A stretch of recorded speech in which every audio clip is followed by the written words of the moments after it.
Hello বন্ধুরা, welcome to a new blog. আজকে আমাদের রেসিপি হচ্ছে তেলকই। তার জন্য লাগবে কুচনো টমেটো, আদা, কাঁচা লঙ্কা, শুকনো লঙ্কা আর ফ্রেশ কই মাছ। কই মাছগুলোকে এবার আমরা ম্যারিনেট করব। হলুদ, লবণ আগে থেকেই দেওয়া ছিল। তার সাথে অ্যাড করে নেব মাস্টার্ড অয়েল। এবার সুন্দরভাবে মাছটাকে মাখিয়ে নেব, মশলাগুলোকে এবং তেলটাকে। এবার গরম কড়াইতে দিয়ে দেবো সর্ষের তেল। তেলটি গরম হলেই আমরা দিয়ে দেবো ম্যারিনেটেড মাছগুলোকে। এবার মাছগুলোকে খুব সুন্দরভাবে ভাজবো।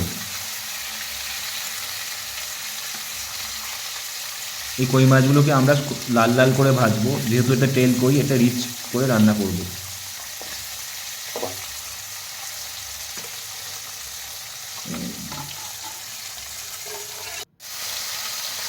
দেখতেই পাচ্ছেন মাছগুলো খুব সুন্দরভাবে ভাজা হচ্ছে লাল লাল করে।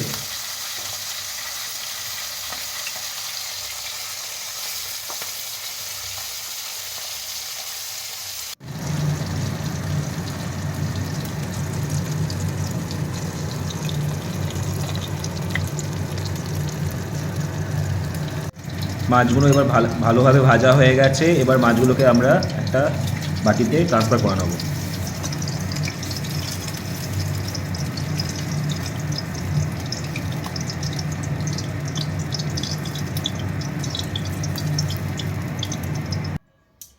এবার আমরা বানিয়ে নেব একটি পেস্ট, টমেটো, আদা কুচি এবং শুকনো লঙ্কার গ্রাইন্ডিংয়ের মিক্সচারে মিক্স করে নেবো। এবার বানিয়ে নেবো একটি মিহি পেস্ট।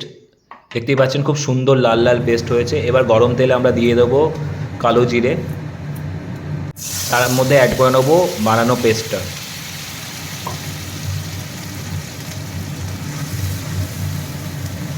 এবার পেস্টটাকে তেলের সাথে সুন্দরভাবে আমরা কষে নেব।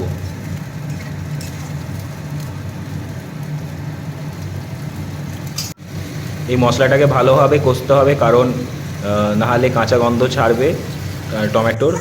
যতক্ষণ না তেল বেরোচ্ছে আমরা কষে যাব মশলাটাকে। সামান্য নুন দেওয়া হলো, তারপর আমরা কিছুটা অ্যাড করব হলুদ গুঁড়ো, কিছুটা জিরে গুঁড়ো। এবার ভালোভাবে একসাথে সব মিশিয়ে নেব মশলাটাকে।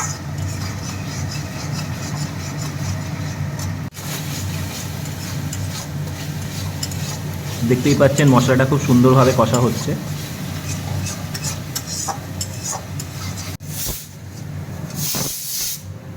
আস্তে আস্তে মশলা থেকে দেখবেন একটু তেলও বেরোচ্ছে। মশলাটা প্রায় কষা হয়ে এসছে। মশলা কষানো অলমোস্ট ডান। এবার আমরা অ্যাড করে নেব জল। এবার জলের সাথে মশলাটাকে মিশিয়ে নেব ভালোভাবে।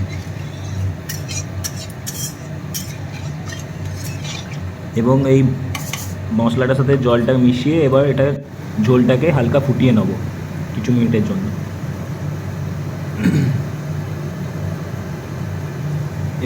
এবং ফুটন্ত ঝোলের মধ্যে আমরা মাছটাকে দিয়ে দেবো।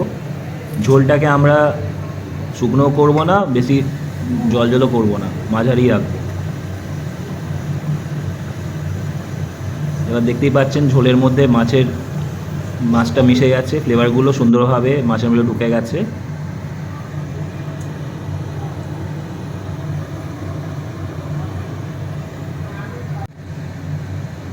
এবার ঝোলের মধ্যে হালকা কাঁচা সর্ষের তেল মিশিয়ে দেবো, যেহেতু এটা তেলকই।